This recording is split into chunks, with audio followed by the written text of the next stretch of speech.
Local సిబ్బంది అందరికీ సమానంగా మామూలను పంచుతున్న వైనం హాట్ టాపిక్గా మారింది. ఈ వ్యవహారాన్నంతా ఇద్దరు ఎమ్మెల్యేల కనుసన్నల్లో నడిపిస్తున్నట్టు టాక్ నడుస్తోంది. ఇక ఉమ్మడి విశాఖ జిల్లాకు సంబంధించి చూస్తే మొత్తం 331 మద్యం షాపుల కోసం 8,635 దరఖాస్తులు వచ్చాయి. ఇందులో 150 దుకాణాలు విశాఖ జిల్లా పరిధిలోనూ, 136 అనకాపల్లి జిల్లా పరిధిలోనూ ఆ దుకాణాలు ఓపెన్ అయ్యాలి. అల్లూరి సీతారామరాజు పరిధిలో కూడా 40 షాపులు ఉన్నాయి. మొదట్లో 25 షాపులు మినహా అన్ని షాపులు ప్రారంభమైపోయినాయి. పలు ఆటంకాలు ఎదుర్కొన్న తర్వాత ఈ షాపులు ఓ 10 రోజుల తర్వాత మొదలైన పరిస్థితి మనకు కనిపించింది. మిగిలిన జిల్లాల్లో ఎమ్మెల్యేల వసూళ్లు మామూలు అంటూ రచ్చ జరిగినా విశాఖ జిల్లాలో మాత్రం ఆ పరిస్థితి కనిపించలేదు. ఎందుకంటే అంతా ఇద్దరు ఎమ్మెల్యేల కనసంగంలోనే జరిగినట్టుగా విశాఖలో వ్యవహారాలు నడిపిస్తున్నారు. జిల్లాకు సంబంధించి లిక్కర్ వ్యవహారంలో వారిద్దరు మినహా ఎవరూ మాట్లాడడానికి కూడా వీల్లేని పరిస్థితి ఏర్పడింది. వారు చెప్పిందే వేదం, చేసిందే శాసనం అని అన్ని షాపుల నుంచి నెలసరి మామూలు వసూలు చేసి వాటిని జిల్లాల్లోని ఎమ్మెల్యేలకు సమానంగా పంచుతున్నారన్న ఒక టాక్ కూడా వినిపిస్తుంది. ఇక ప్రభుత్వం చెప్పిన ధరలకే మద్యం అమ్మకాలు జరుగుతున్నాయి, కానీ జరగాల్సిన పనులు మాత్రం జరిగిపోతున్నాయి. ఎందుకంటే మనం చూస్తే ఈ పరిస్థితులు చాలా డిఫరెంట్గా మనకు కనిపిస్తున్నాయి. అంతేకాకుండా దానికి మనం చూసినప్పుడు విశాఖ జిల్లాను ఒక కొత్త దానికి తీసుకున్న పరిస్థితి మనకు కనిపిస్తుంది. ఒకసారి మా విశాఖ జిల్లా ప్రతినిధి శ్రీరామరెడ్డి ఫోన్ లైన్ అందుబాటులో ఉన్నారు. ఒకసారి శ్రీరామరెడ్డి దగ్గరికి వెళ్దాం. శ్రీరామరెడ్డి, ఈ మద్యానికి సంబంధించి ప్రభుత్వం ఒక నిర్ణయం తీసుకుంది. నాణ్యమైన మద్యం అందించాలి, అది కూడా తక్కువ ధరలు అందించాలి. ఇది వాళ్ళ మోటివ్. కానీ ఇవాళ ఆ పరిస్థితి ఉందంటారా రాష్ట్రంలో?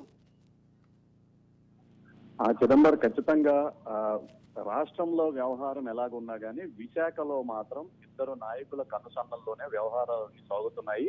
నిజానికి మద్యం వ్యవహారానికి సంబంధించి ఎంత పకడ్బందీగా ప్రభుత్వం నిర్వహించాలనుకున్నా బెదిరింపులు ఎన్ని చేసినా, అంటే ఫైన్ వేస్తాము, బెల్ట్ షాపులు నిర్వహించకూడదు, పర్మిట్ రూములు లేకుండా చేయాలి, ఇటువంటివి ఎన్ని ప్రయత్నాలు చేసినా కానీ వాటిని నిలువరించడం చాలా కష్టం. ఎందుకంటే వీటికి సంబంధించి అధికార ప్రజాప్రతినిధుల హ్యాండ్ లేకుండా అయితే ఖచ్చితంగా ఏది కూడా జరగదు. ఈ కోవలో రాష్ట్ర వ్యాప్తంగా కూడా పలు ఘటనలు జరుగుతూ ఉన్నాయి. ముఖ్యంగా మనం చెప్పుకోవాలనంటే ఈ కొత్త మద్యం పాలసీ ప్రకటించినప్పటి నుంచి కూడా మద్యం దుకాణాల వేలం వేసి పూర్తి స్థాయిలో మద్యం దుకాణాలు ప్రారంభించినంత వరకు కూడా అన్ని విధాలుగా కూడా పద్ధతి ప్రకారం జరుగుతూ వచ్చాయి. అయితే మిగిలిన జిల్లాలలో ఈ మద్యానికి సంబంధించి వివాదాలు జరుగుతున్నప్పటికీ విశాఖ జిల్లాలో మాత్రం అటువంటిది ఏది కూడా జరగలేదు. ముఖ్యంగా పర్మిట్ రూములు ఉన్నా కానీ లేదా బెల్ట్ షాపులు ఉన్నా కానీ వాటికి సంబంధించి ఒక్క విషయం కూడా వెలుగులోకి రాదు. ఎందుకంటే దీనికి సంబంధించి ఇద్దరు నేతలు పూర్తి స్థాయిలో కూడా ఈ మద్యం వ్యవహారాన్ని తమ గుప్పెట్లోకి తీసుకున్నారు. ఎవరికి ఏమి అందించాలి, ఎవరికి ఏమి తాయిలాలు ఇవ్వాలి అనే వ్యవహారాలు అన్ని కూడా పూర్తి స్థాయిలో వాళ్లే చూసుకుంటున్నారు. అంటే ప్రతి చోట కూడా ఒక నియోజకవర్గానికి సంబంధించి జనరల్ గా ఆ ఎమ్మెల్యే ఆ వ్యవహారాలను పర్యవేక్షిస్తుంటారు. అతనికి రావాల్సిన కమిషన్ ఈ మద్యం దుకాణాల వాళ్ళందరూ కలిసి అతనికి అందజేస్తూ ఉంటారు. అయితే విశాఖ జిల్లాలో మాత్రం ఇద్దరు ఎమ్మెల్యేలు మొత్తం ఉమ్మడి జిల్లాలోని 15 నియోజకవర్గాలకు సంబంధించిన వ్యవహారాలు చూస్తూ ఆయా ఎమ్మెల్యేలకు కానీ ప్రజాప్రతినిధులకు కానీ ఈవెన్ ఎక్సైజ్ శాఖ అధికారులకు కానీ ఎవరికి ముట్టాల్సిన తాయిలాలు వాళ్ళకి అందజేస్తూ ఉన్న నేపథ్యంలో విశాఖకు సంబంధించి అయితే ఎటువంటి వివాదము లేనట్లుగా బయట కనిపిస్తుంది.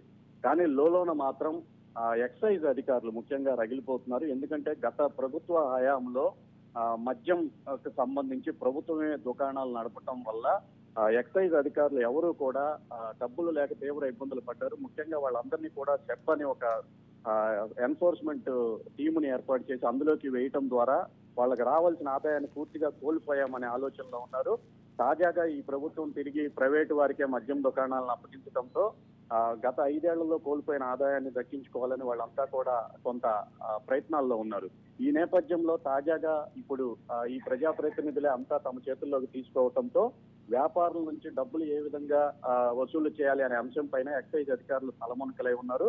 రకరకాల ప్రయత్నాలు చేసినప్పటికీ కూడా వాళ్ళకి సంబంధించి ఎటువంటి అయితే ఇక్కడ అధికారుల పాత్ర చూడాలి. ఎందుకంటే శ్రీరామ్ వాస్తవానికి సరే అక్కడ ఏం జరుగుతున్నా స్థానిక ప్రజాప్రతినిధులు ఏం చేస్తున్నా అధికారులకు ఖచ్చితంగా వాటిని అడ్డుకోవాల్సిన బాధ్యత ఉంటుంది. అంతేకాకుండా ఈ పర్మిట్ రూమ్లు అనేది రాష్ట్రంలో అలౌ చేయకూడదు. అందులో ముఖ్యంగా చూస్తే ఏవైతే బెల్ట్ షాపులు ఉన్నాయో ఆ బెల్ట్ షాపులు కూడా ఉండకూడదు అన్నది రాష్ట్ర ప్రభుత్వం నిర్ణయం తీసుకున్నప్పుడు అధికారుల పరిస్థితి ఏంటి ఇప్పుడు? ఖచ్చితంగా ఇప్పుడు అధికారులకు సంబంధించి వాళ్లకు ఎటువంటి ఆదాయము లేకపోవడంతో వాళ్ళు తీవ్ర ఇబ్బందులు పడుతున్నారు. ముఖ్యంగా ఇటీవలనే ఎక్సైజ్ శాఖ మంత్రి ఉమ్మడి విశాఖ జిల్లాలో పర్యటించారు. ఆ సమయంలో ఆయనకు సంబంధించి కొన్ని ఖర్చులు అయ్యాయి, మీరంతా ఖర్చుల్ని చెల్లించాలని మద్యం దుకాణదారులను అడగడం జరిగింది. అయితే తాము ఇప్పుడు చెల్లించలేని పరిస్థితుల్లో ఉన్నామని, దుకాణాలకు సంబంధించి ఇంతవరకు ఎస్టాబ్లిష్ చేయడానికి అయిన ఖర్చు కానీ లేదా అనుకున్నంత లాభాలు రాకపోవటం, ప్రభుత్వం కూడా మొదట్లో వ్యాపారులకు 20% కమిషన్ ఇస్తామని చెప్పి ఇప్పుడు దాన్ని 9%కే పరిమితం చేయటం వంటి అనేక ఇబ్బందులు ఉన్న నేపథ్యంలో వాళ్ళు కూడా తీవ్ర ఇబ్బందులు పడుతున్నారు. వ్యాపారుల నుంచి డైరెక్ట్ గా ఎక్సైజ్ అధికారులకైతే ఎటువంటి ఆదాయం రాని పరిస్థితి.